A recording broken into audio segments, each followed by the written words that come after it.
Good afternoon, everyone. Hey, Brian. Hi, Counselor. How are you? I'm fine. How are you? Very well, thank you.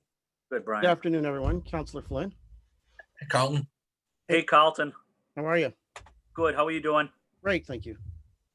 Good to see you. You too. You too, Carlton. Good to see you. Thanks.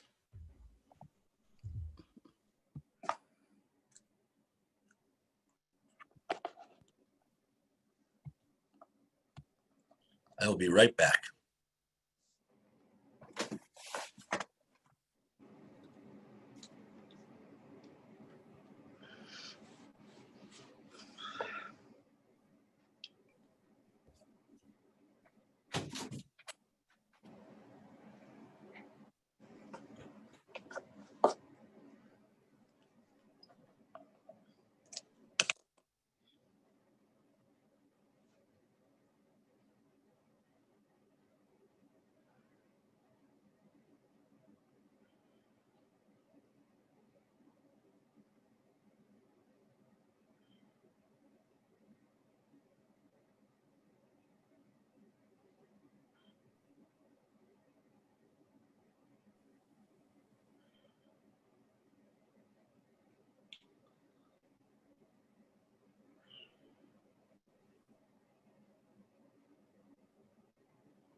Hello all.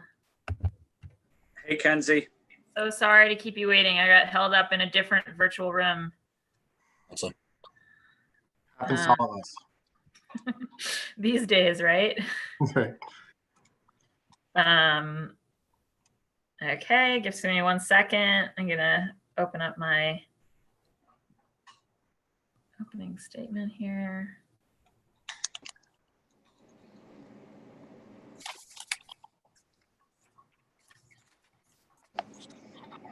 I also see Nathan on the call. Hi, Nathan. Good to see you. How are you? Good. Very good. Good to see you, too. It's been a long time. I was tuned in last night, though I didn't. Thankfully, you didn't ask me any questions. So You didn't make it super clear you were there, Nate. Otherwise, you know, might have been a different situation. If I knew Nate was on, I would have asked some real difficult questions for him. You know? Exactly. Would have just said, tell us what the budget implications of all this are, Nate. I mean, it didn't look like you guys pulled many punches last night. So I think. All right, let me just see who we've got. So I think so Nate, Brian, and Carlton, that's the full team from the administration side. And then great, we've got Counselor Flynn. And I think we might as well get going. You guys sent over a presentation, is that right? Brian, I think you're muted. yes, we did. Okay, great. And so once I'll do the formal public opening, and then who should I kick it to first for that? You can kick it over to me, and then I'll introduce Carlton and Brian's going to do the bulk of the presentation, I believe. Okay, excellent, wonderful. And I should just check, Carrie or Candace, are we Good to go?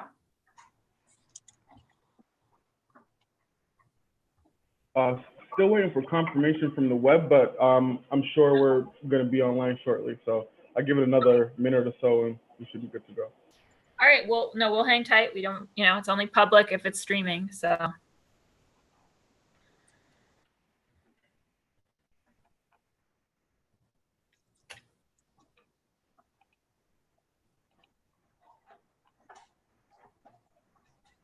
And like that, we are all set. Excellent. All right. With that, I'm calling this meeting, this hearing of the Boston City Council's Ways and Means Committee to order. For the record, my name is Kenzie Bach. I'm the District 8 City Councilor and also the chair of the City Council's Committee on Ways and Means. Joined here today by my colleague, Councilor Ed Flynn from District 2. This public hearing is being recorded and live streamed at boston.gov/city-council-tv. It will be rebroadcast on Comcast Channel 8, RCN Channel 82, and Verizon Channel 1964. We'll be taking public testimony at the end of this hearing. If you wish to testify via video conference, please email Michelle, MICHELLE.A.Goldberg, GOLDBERG, at boston.gov for the link. When you're called on, we ask you to state your name and affiliation or residence and limit your comments to just 2 minutes to ensure that we can get all comments and concerns heard. And you can also email written testimony to ccc.wm, that's for Ways and Means, ccc.wm at boston.gov. So today's hearing is on Docket 0857, which is message and order approving an appropriation of $7,050,607 for the purpose of paying for the costs associated with the roof and boiler replacement projects at the following schools: Mary Lyons School, the McKinley School, and the Curley K-8, for which the City of Boston may be eligible for a grant from the Massachusetts School Building Authority. Said amount to be expended under the direction of the Public Facilities Department on behalf of Boston Public Schools. We're joined here today by BPS's CFO, Nate Cooter, Brian McLaughlin, who's the BPS Director of Capital Planning, until recently of the Public Facilities Department, and Carlton Jones, Assistant Director of Operations for the Public Facilities Department. And with that, I will pass it to Nate Cooter. Thank you, Chairman Bach. Thank you, City Council, for having us this afternoon to come and talk in support of this appropriation for the 2019 MSBA Accelerated Repair Program. In a minute, you're going to hear from Brian McLaughlin from our capital planning team, as we're joined with Carlton Jones from the Public Facilities Department. Before I hand it over to them, I just want to point out that over the last 5 years, the city has taken advantage of the MSBA Accelerated Repair Program at a much more frequent pace than we had seen. In fact, we've gotten more from the MSBA in the last 5 years than in the 10 years prior to that. And I think that's really a tribute to the hard work of Carlton, the entire Public Facilities Department, and Brian McLaughlin, of course, has been a great advocate and partner for us when he was at PFD and now as part of our team in BPS. So I just wanted to start with a little bit of context and just a bit of thanks to both our partners at PFD and to our internal team for really bringing in these resources to the Boston Public Schools and make it possible for us to upgrade our facilities through this program. So with that, I'll turn it over to Brian McLaughlin, who will walk you through the request for this appropriation. Nate, thank you for that. Just as a point of clarification, would you like me to share my screen? Would that be easier to go run through the presentation, or? That would probably be easiest, yeah, just Okay. because that way you can, I mean, if you're prepared to do that, Yeah, that's fine. that'd be great, just because then you can. And I just want to make sure I have those capable. Yep, I could share screen. Just bear with Yeah, me, you should be please. fine.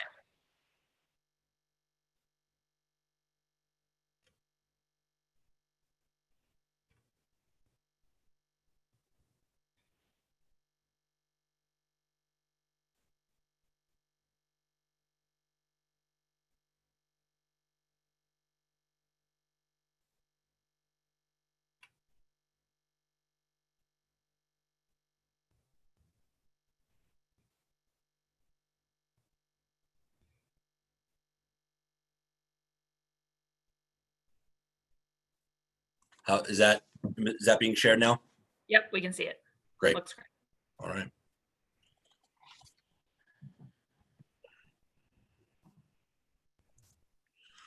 All right.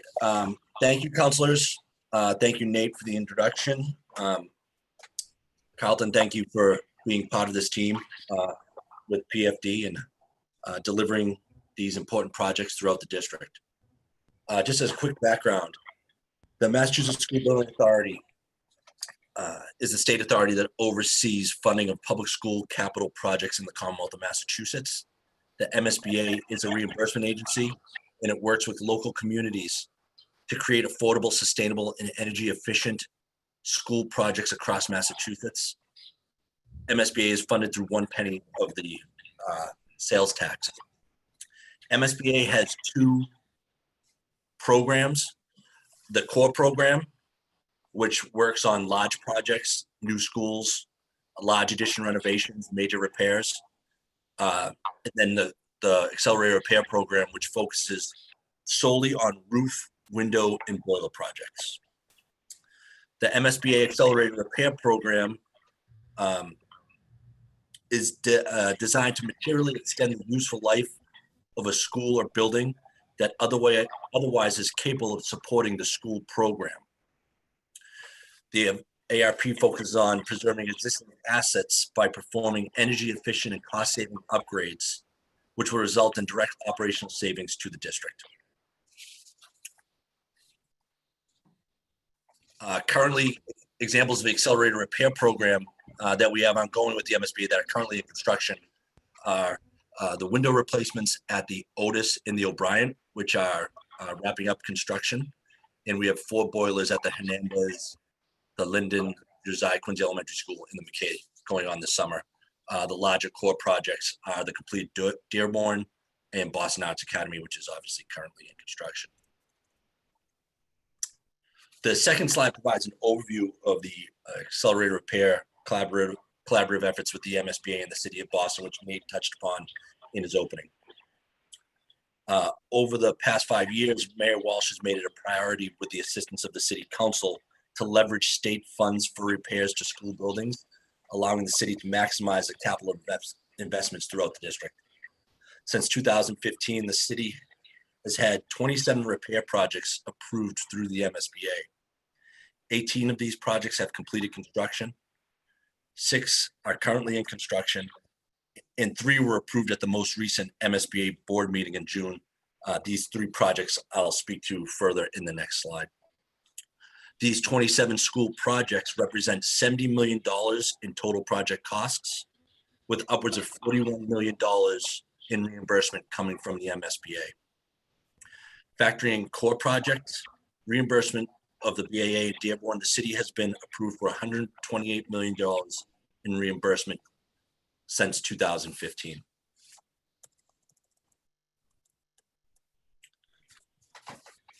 The 3 projects approved at the June MSBA board meeting are the roof at the Curley School, the Mary Lylands boiler, and the McKinley Warren Ave school roof. These projects started the MSBA process back in February of 2019 with the submission of the statement of interest. This is what the MSBA refers to as their application. Based on application review and the site visits to the schools, the MSBA invited these 3 schools into the MSBA repair program back in June of 2019. Invitation to the ARP program triggers the need to appropriate funds to support the upfront design costs for these projects. And the city council approved $6,000 for these study funds in August of 2019. The accelerated repair program through the MSBA assigns consultant teams to districts throughout the Commonwealth. So the MSBA procures the designer and the OPM for all accelerated repair projects. And these consultants were assigned to the city of Boston in September of 2019. The owner's project manager is a company called Netco, and the design firm is Raymond Design. Design of these projects started in October. Schematic design was complete in May, and that schematic design was submitted to the MSBA and then voted on at that June board meeting. The schematic design lays out the project scope, cost, and schedule. next steps for these three projects. The initial step is why we're here today, and that is requesting the appropriation for the funds to support the estimated construction cost of this project. Appropriation of these funds will allow the architect to move forward in design development. The design will likely bid in the late fall 2020 or early winter 2021 to move forward with construction in the spring and summer of 2021. This final slide just provides an overview of those 27 projects that have 27 accelerated repair projects that the city and the MSBA have collaborated on. In closing, BPS in the city of Boston would like to request the city council appropriate $7,050,607 to support the construction costs associated with moving forward the MSBA 2019 accelerated repair projects. I'd be happy to answer any questions. Great, thank you so much. And I want to note that we've also been joined by two more of my colleagues. So Councillor Liz Braden from District 9 and Councillor Anissa Sabi-George at large have also both joined. Yeah, so I think we should probably jump into some questions. I'll ask a few and then pass it to colleagues.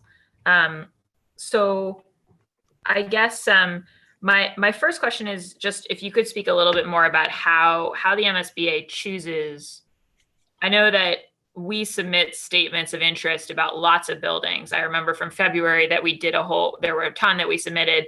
My understanding is that that's a different round, right? That this is the prior round that we're talking about. But I'm curious, and I think we talked in February a little bit about how we, the district, select those. But then I'm curious about how the MSBA sort of narrows in on which projects it's going to fund, if you could speak to that. Sure. Yes, these were submitted in 2019. The most recent, they open up their statement of interest process yearly. So the 11 schools that were submitted in 2020 are still undergoing review by the MSBA.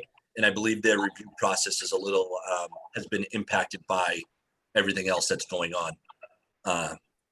So hopefully in the future, near future, we'll hear some feedback on those 11 schools.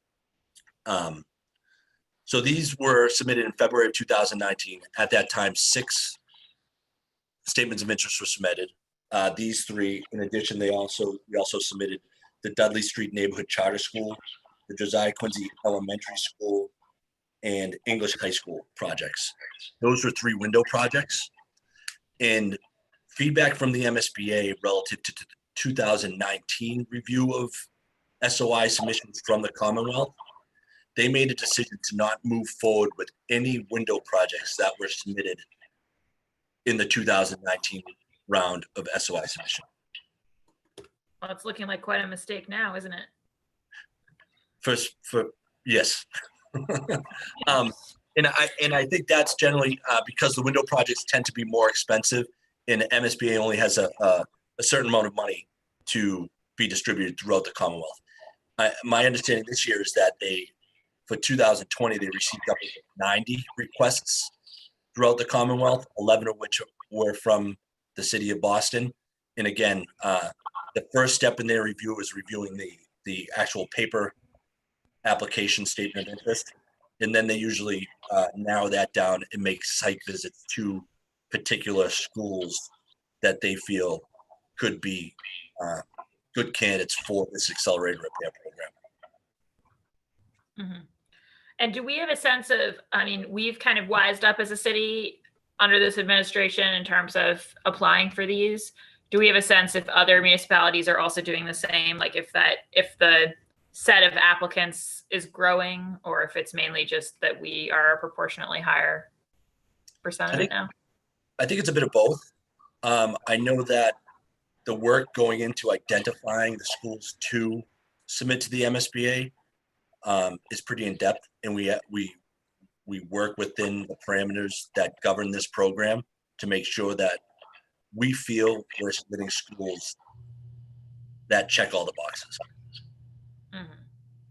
And giving us a better chance of being successful.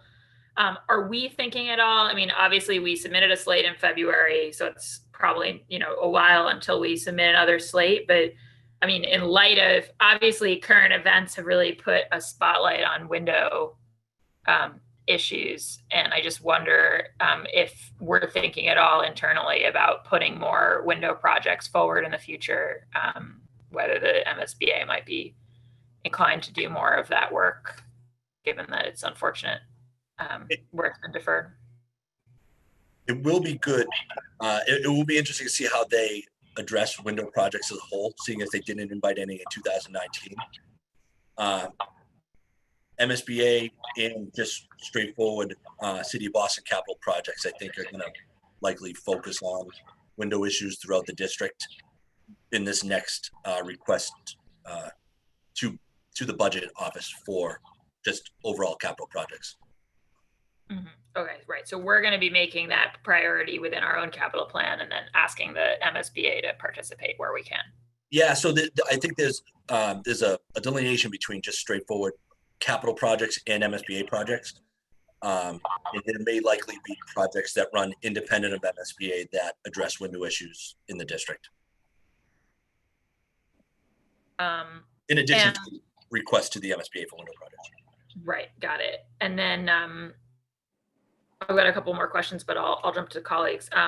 But I guess just in terms of the MSBA, I remember seeing something in April about the fact that, they're funded partly out of sales tax proceeds or maybe entirely out of sales tax proceeds. And there was a lot of concern that their overall funding could go down with kind of the economic effects of the COVID-19 situation. And I'm curious kind of what we know about where that is, and also like at what round would those economic effects actually come to bear? Like, are these projects sort of safely funded and we have to worry about what happens in the ones that we sent in with SOIs in February, or are these projects potentially at risk if that pool really drives up? Like, I'm just trying to understand where our financial risk is here. I think that will likely impact future rounds. MSBA is extremely fiscally responsible, and they don't invite projects into their pipeline if they know they can't fulfill their end of the bargain. So I don't think these projects, the Curly, the Lions, and the McKinley, would be impacted. But future rounds definitely may be impacted by because the MSBA relies solely on sales tax revenue to support their program. Great. Okay, thanks so much. I should go to colleagues now. So it'll be Councillor Flynn, then Councillor Braden, then Councillor Sabi George. Councillor Flynn? Thank you, Councillor Bach. I also want to say thank you to the administration team that is here today, public facilities, public schools, Boston Public Schools, the mayor's office. I don't know if I'm forgetting anybody, but thank you for your leadership. Again, thank you, Councillor Bach. I want to say thank you to the central staff as well for their work. I visited the McKinley on Warren Avenue several months ago, before the COVID hit, obviously. Met with the principal and did a walkthrough of the school in the south end. Certainly the building needs tremendous support. So I want to thank the administration. I want to thank MSBA, that's State Treasurer Deb Goldberg's MSBA organization. Tell me what we're going to do with the McKinley. So the McKinley School project is just going to be a roof replacement project. That will be the single scope of work for this round of accelerated repair projects. So Brian, that's a complete new roof. When I visited there, they were having heat issues. It was cold there. The kids had to keep their coats on during the winter time. It was so cold. So how will this help? I mean, I'm asking an obvious question, but tell me how this will help our students and our teachers and professionals in the building. Sure. Leading up to the submission of the statement of interest, BPS facilities team conducted a review of all school buildings to see which schools would be appropriate for this program. And at that time, the McKinley School over at Warren Ave was one that identified to have significant issues with their roof, including leaks, multiple leaks throughout the building, which presented with kind of unsightly stains in the ceiling tiles, the need for barrels throughout the building to capture some of the water that was infiltrating, penetrating the roof. I think a full roof replacement obviously will will create a better learning environment for these kids. I'll take a look into the heat distribution at that building as another issue which you've brought up here today, to see if how that can be addressed. Thank you, Brian. And I know this funding will really help the students and the teachers and conduct a better environment for learning, for teaching. So we appreciate it. I'm glad to support this 0857 docket and the other schools that also desperately need some assistance. I wanted to follow up again on Councilor Bach's comment. So it's basically 1 cent from the sales tax goes to MSBA, and then they have a formula where an application process where they fund needed projects throughout the state. Is that accurate, Brian? That's correct. Yeah. And the first step in their process is their application process, which they call the statement of interest. So usually soon after the first year, they open that process up. And there's 2 submissions for their application process: accelerated repair program, which are usually due in February. And then for larger projects, they give districts a little extra time to put the application together, because there is a lot of required information that districts must include in this application. It's usually close to a 20-page document, which speaks to overall district questions as well as specific to a school that is submitted through the SOIs. So February and April is usually when they receive those applications. All of those statements of interest also require a vote of the school committee and city council. So nothing goes forward to the MSBA from the city of Boston that does not also have a vote from the council and the school committee. They usually spend spring and summer reviewing those applications and make invites into their program in the fall and winter months. Well, that's all the questions I have for this round. I want to say thank you to Nate, to Brian, to Carlton, the team at Public Facilities, the team at BPS as well. This is a great program. I know it's administered well at the state level by the MSBA team, by Treasurer Goldberg, but I'm also fortunate and glad that Mayor Walsh and the administration is really participating in this state program that funds desperately needed school buildings, giving our kids an opportunity to learn in a more conducive environment for learning. And I know we've only been doing it over the last 5 years. We've been paying the sales tax. We just haven't been applying for the funding up until the last 5 or 6 years. Again, I want to say thank you to Mayor Walsh, the Boston Public School System. Thank you, Councilor Bach. Thank you, Councillor Flynn. I'll also note that we've been joined by Councillor Michael Flaherty at large and Councillor Julia Mejia also at large. And I neglected to say earlier, I'm just going to quickly read into the record. I have a quick letter from the Council President, Kim Janey, who writes, "Dear Chairwoman Bach, I regretfully cannot attend today's hearing on docket 0857. As we continue to discuss the district's plan to reopen, ensuring that our school buildings are clean, orderly, and safe is vital in establishing healthy learning environments for our BPS students. I look forward to reviewing today's hearing recording and committee report and working with the committee on recommended next steps." Thank you. Sincerely, Councillor Janey. So just wanted to register that she was unfortunately unable to join us. And now I'll be moving to Councillor Liz Braden from District 9. Councillor Braden? Thank you, Madam Chair. Thank you to the presentation. It's one of the projects in the list is the Mary Lyon, which is in our district here in Alston Brighton. One question I had was the sum of over 7 million. How do you spec or scope the cost of? Do you have to make an estimate of the cost of the project when you're submitting it, or do you get bids? How do you ballpark the money that you're asking for, or is that the next step after this? No, so for the life of MSBA projects, they break it up into really two sections. The first is the feasibility study through the schematic design.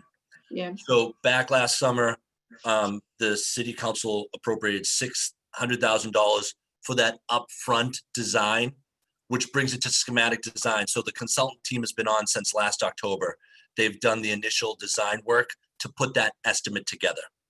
That estimate is submitted to the MSBA for review, and their project managers at the MSBA only move forward projects if they feel comfortable with the scope of work, the schedule, and the cost associated with those, with, in this case, 3 projects based upon the consultant's upfront design. That schematic design sets the estimate, which goes before the MSBA board. They supported that roughly just over $7 million. The board supported that through the vote in June. Now, the second need for the appropriation to cover that estimated $7 million cost is what we're before the council here today. And I'm wondering, in terms of the design process, if especially in relation to the heating system for the Mary Lyon, are we in this present time when we're so concerned about energy efficiency, etc., are we looking for really high efficiency condensing boilers? Or I don't even know. I know that from a domestic point of view of working on my own heating system, but I don't know how you scale it up for a building the size of a school like the Mary Lyon. Yeah, all that, the consultant team that we've had, NECO and Raymond Design, really dive into that. And the program really focuses on providing energy efficient, cost saving upgrades to these buildings. So the systems that replace the existing boilers will be highly efficient and would likely return some savings to the city based upon the operations of this system. Very good. And then, so the process, then does the project go out to bid then to a variety of vendors, or how do you select the vendors, or do you invite bids? Yeah, it will be publicly bid through the City of Boston Public Facilities Department. Supporting the appropriation will allow the architect and design team to go into design development and really select what type of boiler systems or roofing materials that will be used in this project. And then likely in the fall or winter, this project will be publicly bid through the Public Facilities Department. Thank you for educating me about the process. I'm new to this process, but I'm very excited that the Mary Lyon's going to get a new heating system. Thank you. Thanks for your presentation. Thank you, Council. Thank you, Councillor Braden. Councillor Asabi George, and then it'll be Councillor Flaherty. Thank you, Chair Bach. Thank you, everyone, for being here today. I did step away for a minute, and I hope that this wasn't covered, but when we make these school building authority, MSBA investments in our school buildings, what restrictions does that place on that school property? There's an understanding that when we use this funds, that building needs to be remain a school for public education going forward, or for a period of time anyway. Yes, that's correct, Councillor. So if there is a investment made by the MSBA to a particular building, if that investment is altered in any way, they would look for some repayment of a certain amount of funds based upon how long that asset has been in the inventory. So if we're replacing a roof at whatever school, and then in 10 years down the line, that school is, that the roof on that school is somehow impacted by another construction project, they may look to recapture some money. Or if a school is no longer in use and sort of just part of our portfolio and we're looking to, I think excess, it might be the right word. Is that's also taken into consideration at that point? Yes. Because these are supposed to be longer term investments in our school property. Yeah, and I think they look at it for accelerated repair program projects. They look at the life of these repairs to be between 20 and 30 years. And they would, if at a certain point in time, a building comes offline for whatever reason, they would factor in the years that it has been online and only capture a lesser amount back.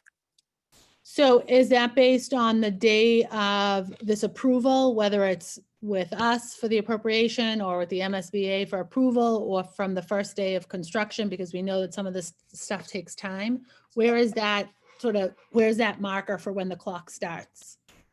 I believe it would be construction completion, but luckily the city of Boston hasn't faced that issue yet. But with the increase in our collaborative efforts with the MSBA, it may happen down the line. What might be helpful, because when we have these particular hearings, they are, just a couple of projects here and a couple of projects there. What might be helpful, Madam, maybe through the chair, if we could have a sort of a running list of projects over the last several years. And I guess maybe since 2013 or 2014, because we know that we've seen an increase in the number of applications that we've put in. If we could have a running list of projects underway or projects presented and sort of a little bit of a project report, when they started, when they were completed, and something like that. And I would be really interested in sort of understanding the investments we've made in our portfolio when it comes to the MSBA money, but it's not critical. Like right now, I want to get schools open. But that is information that I'd love to have a better understanding of.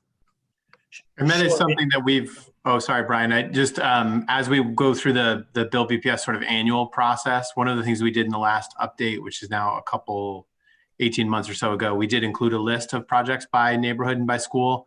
I think it's probably something that we want to update on an annual basis, so you can see the budgeted amount, how much we had spent on it, what the sort of progress of that project is, so we know what's completed versus in the queue. And so that'll bring a lot of transparency to our capital projects that I think is necessary. So we'll aim to do that when we come back to you with our capital plan in the spring. Okay, that would be great.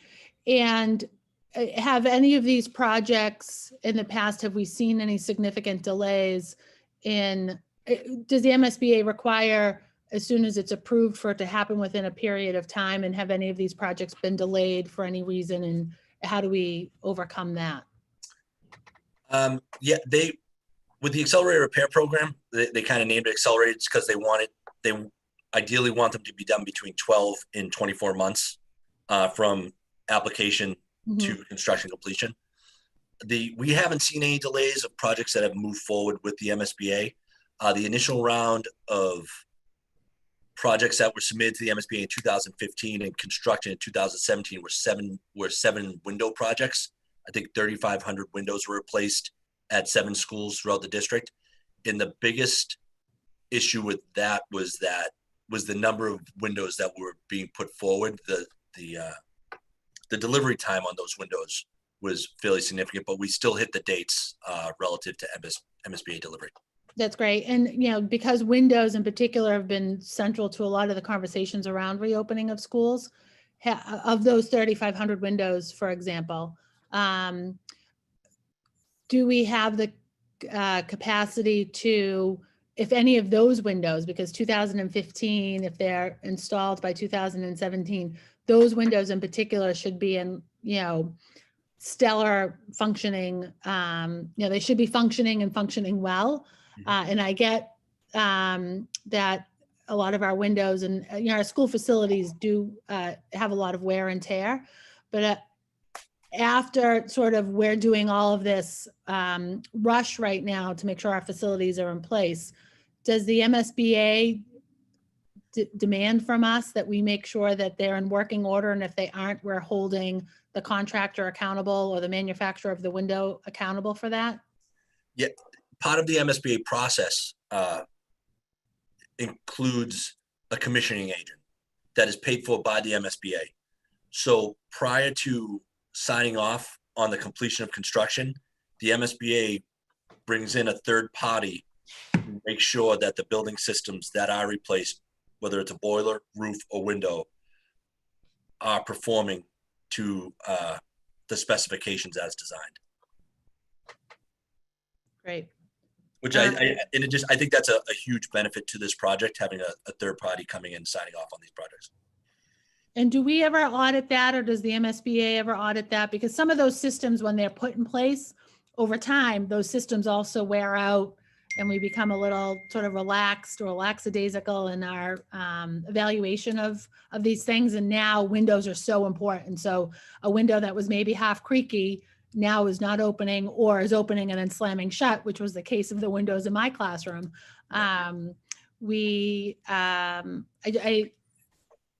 I can follow up with additional questions because it is so sort of significant to what we're dealing with now in our schools. But I do appreciate that we've got this commission and sort of these checks in place.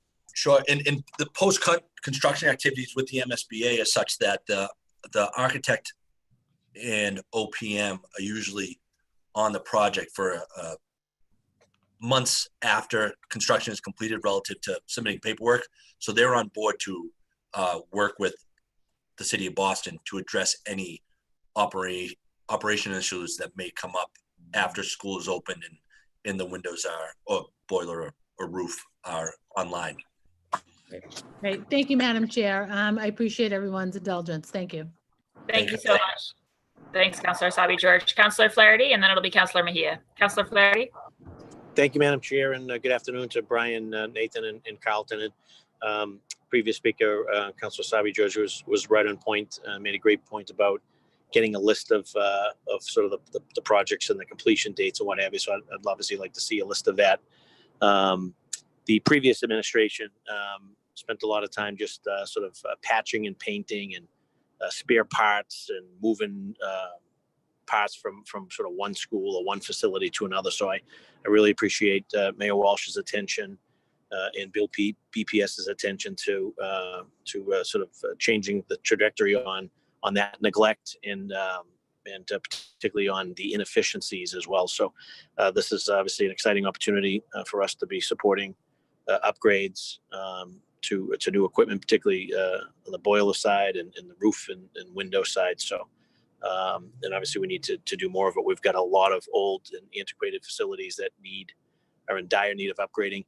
We, unfortunately, again, previous administration did not take advantage of the school building assistance programs and a lot of the opportunities that existed to make these upgrades, whether it was through building new school buildings or whether it was just to do complete overhauls and renovations. And so, again, played a lot of defense, a lot of patch and paint, and now we're paying for it. So I'm excited and I'm happy to see that Mayor Walsh and his team and folks that are with us today, Brian and Nathan and Carlton, are paying attention to the details. And I'm sure the list, Councillor Sabi George had asked for that list. I'm sure the list is voluminous, but appreciate the work that you guys are doing. No real specific questions, just wanted to opine on that and let you folks know that it will enjoy my support at the appropriate time when the chair puts together a committee report and asks for passage. These are necessary upgrades to make sure that our buildings are in the best possible condition they can be in. And short of them being new, we obviously need to make sure that our kids, the Boston Public School kids, are in facilities and in schools that have heat and have air conditioning and have windows and roofs that are not leaking or drafty. So all good stuff so that they can focus on what's important, which is teaching and learning, and the facilities are in your hands. So I appreciate the work you're doing and look forward to supporting it. Thank you, Madam Chair. Thank you so much, Councillor Flaherty. Councillor Mejia. Hi, yes. Good afternoon, everyone. Thank you for hosting this, Chairwoman Bach, and the members of the fine establishments that are making up this particular conversation. I'm just curious, more so about Brian or Nathan. I don't know who can answer this question, but I'm just, or public facilities, Carlton. In terms of how you're picking the vendors that are working on these projects, what role are we looking at making sure that we are utilizing minority businesses to help support this work? And how are you utilizing this moment to create opportunities for small businesses in Boston?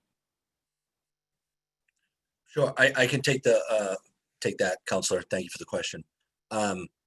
In terms of the consultant team, the architect and the OPM for these projects in all accelerated repair program projects with the MSBA actually does the procurement for those consultant teams. So, and they assign those to not only the city of Boston, but for all municipalities throughout the state. So that question, I can reach out to the MSBA to identify what their procurement looks like. In terms of once a project is bid and put out to bid, PFD oversees the bidding process, but I know in the past that PFD works closely with the small and local business office for the city of Boston, advertises in the City Record, Boston Herald, Boston Globe, and other appropriate areas to try to bring in as much responses to these projects when they're ready to be move forward into construction. And you know, Brian, I don't know if this would be appropriate, but and I know beggars can't be choosy because they're giving us this opportunity, but is there a role for the city to kind of push and ask specifically for vendors of color to be earmarked for Boston? Or is that being too pushy? I don't know. I can, let me reach out to the MSBA to find out what their parameters of the procurement are and to see, first identify what that is and then look to have an open discussion with them about trying to promote local minority women-owned businesses for their program. And they may do that already. I'm just not fully aware. Yeah, and I know Nathan. I mean, I'm sorry I came late to the Brian. What department are you with? I'm sorry. I'm with Boston Public Schools too. I started a week after the shutdown, so I'm coming from the public facilities department. Okay, because I keep deferring to you, and it may not even be fair. Like, I should be talking to Carlton. I don't know. I'm just asking questions, and it just. Oh, yeah. Keep going after him. I like this. It's good. Oh no, you're next, Nathan. I'm we all work for a team. Now. That's what you get, Nathan. So let me ask you a question, Nathan. You want to throw Brian under the table? So tell me a little bit about how you all determined. I think you guys go to the schools that need the most, right? Is that how? And I heard from certain schools that some schools don't even have walls, or the walls are tearing up. Are you guys doing like an equity assessment and then utilizing these funds to help support schools who have the greatest need? Yeah, I mean, I would just say the MSBA process, what we're using that for is really the priorities based on the sort of need and the condition of the assets, and then trying to put in some of the longer term planning. So for instance, if we know that a particular roof needs to be replaced, but we're planning to do a major renovation before we did the Elliott project, for example, we wouldn't have done that roof.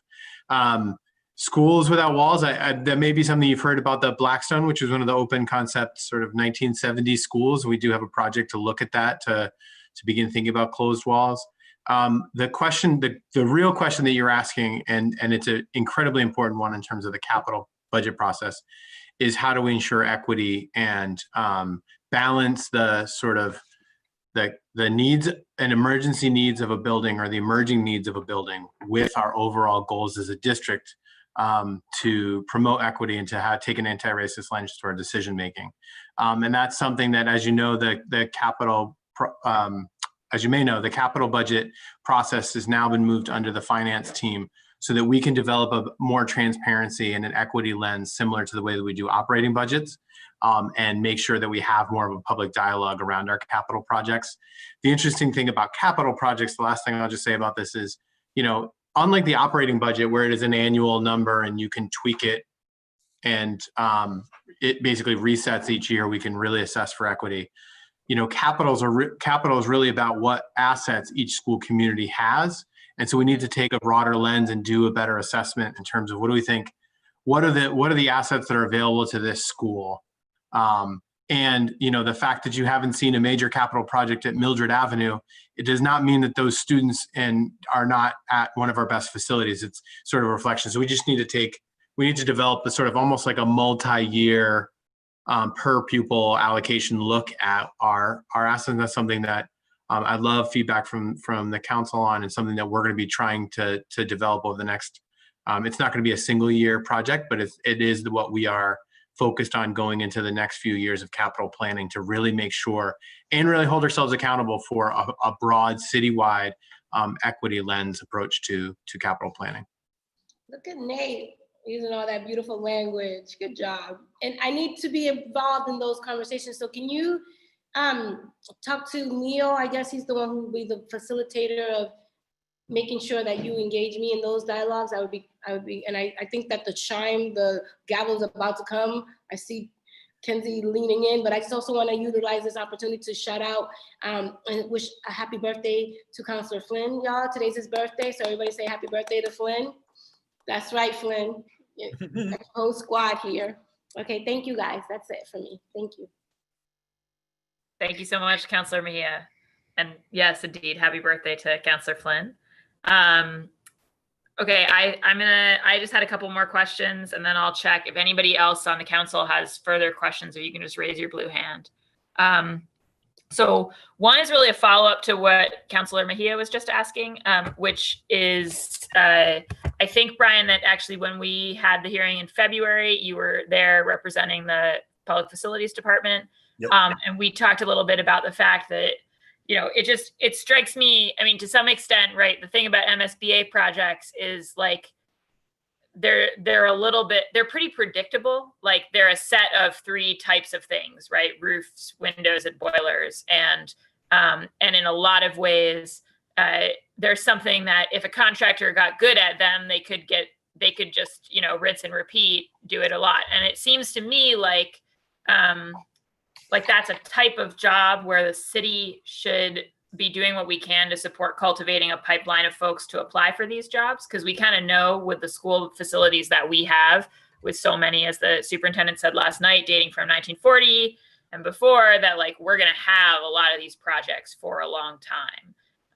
And I think, we can advertise, but if there's nobody, if there's no entity owned by a person of color, local to the city of Boston, that like knows how to do a boiler job, then it doesn't matter, how much we advertise. And so I think I asked back in February what work PFD and BPS had done to kind of talk with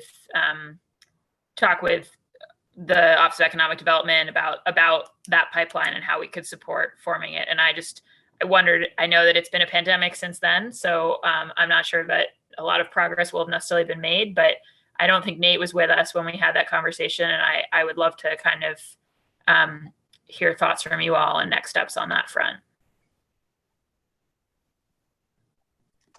Sure. And unfortunately, nothing really has started on that front relative to looking to kind of form that type of pipeline for local minority women-owned contractors for this type of work. And I think it would be a collaborative effort with the Public Facilities Department, who actually oversees the bidding of these projects. Although they're Boston Public School assets, the construction work and design is overseen by the Public Facilities Department, who has their contracts team in the bid room, if you will, put out these projects.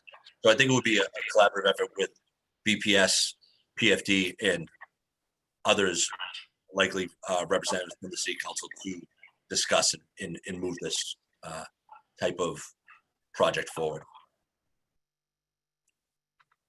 So, good evening, everyone, or afternoon. Carlton Jones. I'd like to answer your question a little bit further if I can, but before I do that, I'd like to introduce myself. So I know Councilor Flynn and Councilor Flaherty and others from my past life when I used to be Wasabi George, when I used to be at Boston Public Schools. I was in the capital planning and strategic planning arena when I was at Boston Public Schools. I moved to public facilities 2 years ago to actually begin to implement Build BPS, as Build BPS gets rolled out to start building schools, et cetera. So taking that 17 years or so at BPS and coming to PFD to start implementing versus the planning side. So because I am at PFD though, I can speak to how we might be able to address that. So I'm one of the assistant directors there. One thing that, first of all, I'm also just hearing about this for the first time. So this is kind of seat of the pants off the cuff. But what I love to do is be able to perhaps workshop this to say, look, as you said, we know that we're going to have numerous windows, boilers, and roof projects coming down the pipeline as the ARP projects. And we also anticipate that we would have some core projects in the future, just to start prepping people, because we do feel like we're seeing the same players somewhat, right? They're consistent bidders, ones who bid all the time. And we want to be able to ensure that we are reaching a wider audience.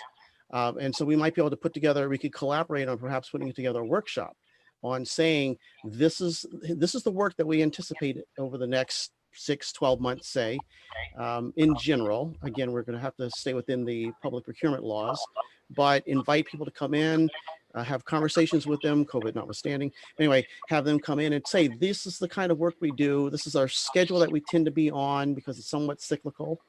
And this is when you really should start ginning up looking for this kind of work. If you want to participate, these are the things you need to do to start getting ready. And this is when you can anticipate looking for the ads. This is where we advertise, et cetera. So I think there's work that we could do to try to spread the wealth, to widen the opportunity. And we also, the BRJP, we run into difficulty sometimes because we can't meet some of the guidelines and, the guidelines for the workers and the like. We sometimes have trouble doing that because we oftentimes get some of the more regular bidders all the time. And, they go, oh, this is as far as we can go. But if we were to, like I said, be a little more proactive, we might be able to get something done here. Yeah, no, I think so. And I just think when you see this kind of predictable stream of work, that's also, frankly, like large enough in scale, right? That it moves a lot of wealth over time. Absolutely. I think we've managed to get predictable work to contractors of color for things like paper, right? But like we need to start expanding that. And I think that these are at a nice intersection of being capital projects, but also being kind of cyclical and repetitive in this way. So I would love to work on that with you all. And I'm sure Councilor Mejia and others would as well. So thank you. And thanks for introducing yourself, Carlton, to those of us who don't know you. Yep. And then my one other question really, it is for you. And it's a follow-up again on a conversation that I had with Chief Brophy back in the budget process. But, we didn't, when we had the hearing in February, Brian was representing PFD. And I think, was it the Chief of Staff capacity, Brian? Yes. Because PFD didn't have a director at the time and had a number of senior vacancies. And now I see that Brian has also departed PFD as he's sitting on the other side of the table, metaphorically here. And I think we still haven't filled the director role. And I think there are also still a number of senior vacancies. So I guess my question is, and it's about these projects and it's also about our capital project portfolio citywide, I'm very concerned that we'd be able to expedite our capital work as a kind of counter-cyclical thing right now in this economic crisis. And I've been very concerned about like kind of our capacity at PFD to just have like enough people hired and overseeing that to make it happen. And then I also think something like what we were just discussing requires, leadership time and attention, which of course requires there to be leadership in place. So I just was wondering if you could update us both on kind of PFD's the plan for overseeing these projects and making sure that they stick to this tight timeline, but also kind of where we are on the PFD staffing front and what the prospects for improving that in the near future are. Thanks, Chairman Buck. So first of all, I certainly cannot speak for Chief Brophy. I just want to state that up front. That this is definitely his question to answer. However, I can give you a sense of assurance that there's 6 assistant directors over there. One is in the, one takes care of the legal matters, one takes care of more design. So the rest of us, the 4 of us remaining, are steadfastly determined to ensure that we're moving our projects forward. And it's kind of interesting with our, we're working from home, as you probably know. And in some ways, I think we're working more efficiently, if I could say that out loud. We don't have we have very few transition problems, right? We don't have to travel from site to site, although I've been traveling from site to site. But in general, though, we were able to hit meetings more often. The commute time is short, going from Zoom to WebEx or whatever it is. So we've been able to really keep our design teams moving, keep our contractors moving. So the ARP projects are my projects, coming from the school side. And so, for instance, I'm very happy to report that our Windows projects at the Otis and O'Brien, they're wrapping up. They're cleaning floors now. It's amazing that we're getting ready to turn those buildings back over to the school department, because we're that close. And here it is in the middle of August. It's not the end of August. So we're getting the job done. We're working like crazy. Chief Brophy meets with us on a regular basis. He is not shy to contact us if he needs to, when he needs to either find out what's going on or ensure something is happening. So I don't want to say that we are doing better without the director, for sure. I mean, obviously that's a vacancy, but we're stepping up and we're getting the job done in that absence. And he has ensured that all the way through the organization, we are meeting our obligations to the city. So you don't think that any project timelines, not just here, these ones are slipping because of staffing shortages at the facilities? Not because of staffing shortage. I was going to say we had a COVID delay, as you know, so that added time. And then we're also hearing from some contractors to some slight extent about additional delay that's COVID related. But as it relates to staffing, not at all. We are, like I said, we're getting the job done. I mean, it's making people work harder in some ways. And, people are taking on more responsibilities to try to cover up the gap a little bit. So I'm not trying to suggest we don't need a director, but what I am saying is that the rest of us have stepped up to ensure, I don't want to get too far down into the weeds, but we're stepping up to ensure that work's getting done. For sure. No, I'm very glad to hear that, and I very much believe in your good endeavors. I think it's an ongoing conversation between me and the budget director and others that we never actually do all of the work that we put in our capital budget. I mean, that's just always true, right? And to me, given the fact that that we're able to do the bonding to support that work, and given both its counter-cyclical impacts in a moment like this economically, the fact it creates jobs, and then the actual real infrastructure that it creates for the city, I am very interested in how we ramp up and get our actual work that gets done on the ground closer and closer to what we, the city council, approve in the capital budget. And I think that for that kind of a ramp up, which is more than just people compensating, right? You just need to have the staff capacity to make it happen. Correct. So we have, for instance, we are filling vacancies that we have at the project manager level. So, we have senior project managers, project manager 2s and 1s. So we're working hard to get those done. We're reviewing applications now for a PM1 vacancy that we have, so we can get that person in the pipeline, get them on board, get them fully engaged. We just brought another one, kind of baptism by fire. One of our PMs just started and he just got thrusted into the My Way Cafe projects, for instance. So it's like there's work out there and we're just trying to get people engaged and getting the work done. Mm-hmm. And how many vacancies would you say the department has right now? Well, there's one that I can completely state because that new PM will come in my direction, in my area. So I'm looking at one. I don't want to say that that's the only one. I can send a file. I can just check in with Chief Brophy. I'd rather do that, but send over the number. There's at least one out there. All right. Well, thank you so much, Carlton. I see right now 2 hands, so I'll just remind counselors again that if you have a follow-up question, you should raise your blue hand. Counselor Flynn? Thank you, Councilor Bach. One question for Nate.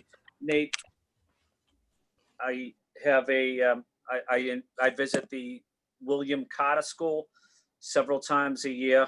It's not my district, but it's an exceptional school assisting so many students across Boston with severe disabilities.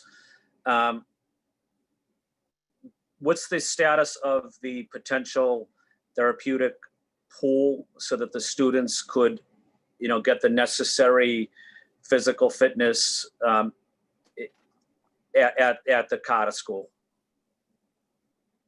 I'm going to let Brian give you more detail on the project. I just want to second what you're saying. It is an exceptional school, and that community, and the project is continuing to move forward. I'm very excited about it. Brian can give more details on the current status of the design and site selection stuff. Sure. As Nate indicated, the project is moving forward. We're in the initial stages of design with Perkins and Will is the designer. The first submission to the MSBA, the preliminary design program, is due in September. In all of those preliminary designs, a therapeutic pool is included. In the interaction with the MSBA leading up to the Carter actually being invited into the program, they understood the need for a therapeutic pool based upon the students' IEPs and how beneficial it would be for the students' occupational therapy. So as far as we know, MSBA will be collaborating and reimbursing on pools, which is atypical from their program. They do not reimburse districts on pools that are included in any of their schools. But with the needs of the Carter School, I feel they're going to be working with us. Thank you, Brian. Thank you, Nate, and the BPS team. The Carter is not in my district. It's on the as you know, it's on the border of Roxbury in the south end. But in my opinion, there's no better program probably in the country for students with disabilities than the Carter School. So I want to say thank you to the teachers, the principal, and the occupational assistants at the Carter School. So thank you for your commitment to the students at the Carter School. Thank you. Thank you, Councilor Bach. Thank you, Counselor Flynn, and happy birthday again. Thank you. Counselor Mejia. Hi, yes. So I do have a few questions. And I'm really, Carlton, I'm really excited to hear the way you think, especially in the idea of like creating spaces for workshops for people. I think oftentimes we take for granted that everyone knows how to navigate the system and how to have access to these opportunities. So I'm really excited that you're thinking within that framework. So looking forward to partnering with you on that. I do have some very specific questions though in regards to community engagement. Nathan, this is going to be for you, just so you know. I'm going to let Brian off the hook for this one. I'm just curious about what type of outreach and information has been prepared for folks who have special languages other than English, who speak languages other than English. Like how have you guys have worked to engage folks in this process? Yeah, I mean, I would say on the capital budget process, I think we need to think broader about engagement in general. And I think there's been a tension between sort of our capital budget being a response to building needs and the needs assessment driving it, and then how public the sort of request process is. I'll second your thought in terms of both when it comes to the business side, but also the community side, how transparent the process is often a way in which we can increase access and the equity of a process, right? Like those who know how to navigate the system can succeed in it. And what we want to do is make it more transparent. I heard this very loudly during our budget process, and I'll apply it to the capital process as well, that translation will happen early and often, so that we don't go forward with budget documents and budget presentations that haven't been translated, so that at the start of the public engagement process, people can access it. Now, I think one of the ways that we could do that is we have a number of standard documents, including what we refer to as like the weighted student funding template, that we can think about translating upfront and then updating. I think on the capital process, I think we'll have to do the work of doing the translations upfront as well. But we, you know, I hope that when you come back and we present to you again on the budget that you're saying, hey, nice job on the translation, as opposed to you promised this and what happened. So. And you know, I would. You definitely, yeah. I'm planning on getting the thank you, not a congratulations, but yeah. You know, and on to the next thing. And I really do appreciate the effort, and I know Carlton, even with that same thinking, is that there are a lot of immigrant-owned businesses who can also benefit if we're able to do this in diverse languages. And then the last thing that I want to know is, given the pandemic, you know, and the reopening plans, parents are really frustrated and feel as though they've been left out of the conversation. And so I'm just curious to learn, how has the city worked with parents, school officials, and community members to decide which schools will go under what projects? Has there been a process that way? Does it work that way or no? I know the school site council oftentimes participates in school budgets, but I'm just curious about the selection of this. What did that look like? Yeah, I would say that sort of the public process of our capital budget has been limited to sort of the presentation of our capital priorities in the spring, and the discussion about that through the city council process. I think we need to do a better job. We've had some internal processes in the past where we collect capital requests from schools. But it's really what we're working to do is build some of the things that you've seen in the Build BPS process over the last few years and making it an annual update. So we've seen recently in the news people going back to the Build BPS website, the dashboard that has the assessments, but we haven't updated that website in quite some time. So we need to build in our process and practices, not just our internal assessments, but how do we publish that data and make it transparent? And then also let people know, this is the cycle for when requests need to go in. This is what we've received, and this is what we're prioritizing for these reasons. You know, with COVID and a lot of the things that are going on, I don't want to overcommit to how much different the process is going to be for FY22, but just know that that is part of what we're looking to do is on the operating side. It's exactly what you said. The first people to get budget information are the school leaders. Then they have to present to their school site councils before the school committee votes on the budget. There's many hearings on it for the school committee, and then it goes to city council where you have a few hearings of your own. So we're going to look to do a lot more of that with a capital budget, where we send information out to people, let them know where they're at, what their assets are, and then going forward, figuring out ways to engage the school committee more transparently. Thank you for that. And I'm sorry, Councilor Bach, but I'm gonna have to go to another Zoom. So I don't have any more questions, and I do appreciate everybody's time. And I'm really looking forward to and being a part of this process. Thank you. Great, thank you, Councilor Mejia. I think actually with that we've come to the end of Councilor questions. So I think it just remains to thank the panelists, Brian and Nate and Carlton, for coming today. I'm certainly going to be recommending in my capacity as chair that the council approve this accept and expend order. And you know, I think this is important work, and that we've also identified some important follow-up steps too. So thank you all. And with that, this hearing of the Ways and Means Committee is adjourned. Thank you. Everyone. Thanks, everyone. Bye-bye now. Bye, Colin. Bye. See you.